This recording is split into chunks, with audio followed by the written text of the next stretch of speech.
Huzur, saya pernah mendengar dari para orang tua bahwa terdapat 7 tingkatan langit dan hadrat Rasulullah berada pada langit yang ketujuh dan para nabi lainnya berada pada urutan yang berbeda-beda. Saya pun tidak ingat. Huzur, apakah langit yang dimaksud langit yang kita lihat ini?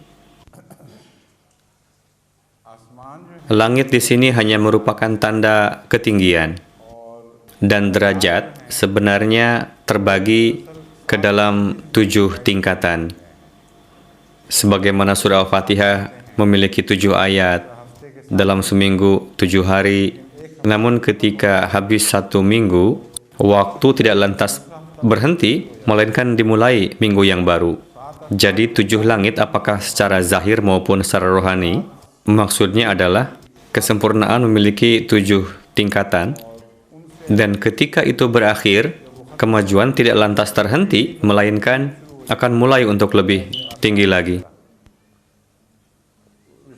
Maqam kedudukan hadrat Rasulullah Sallallahu Alaihi Wasallam adalah paling tinggi di antara para nabi. Untuk menzahirkan hal tersebut, kaitannya dengan 7 tingkatan langit, dijelaskan untuk memahamkan kita, yakni jika ketinggian maqam seseorang sampai langit yang pertama, yang kedua pada langit kedua, yang ketiga pada langit ketiga, maksudnya ketinggian hingga langit ketujuh, sedangkan kedudukan Rasulullah SAW bukanlah di langit yang ketujuh, bahkan dijelaskan lebih tinggi lagi dari itu. Maksudnya adalah bagi manusia, seberapapun ketinggian yang ditakdirkan, setelah mendapatkan itu semua, selain itu pun Allah Ta'ala menganugerahkan kemajuan kepada Anda yang lebih dari itu dengan karunia-Nya. Pelajaran itulah yang diajarkan kepada kita dalam peristiwa Mi'raj.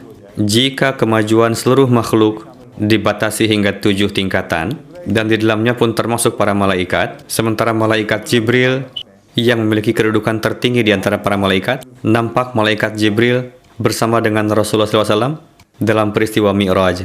Namun malaikat Jibril terhenti pada langit yang ketujuh, tidak bisa naik lebih tinggi lagi.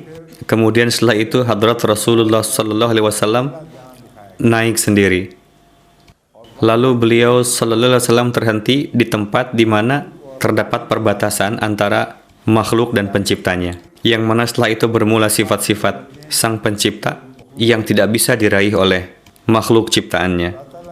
Derajat kedudukan setinggi-tingginya yang dapat dicapai dalam penciptaan, derajat tersebut telah diraih oleh Rasulullah SAW. Untuk itu janganlah memaknai 7 langit tadi dalam makna yang sebenarnya.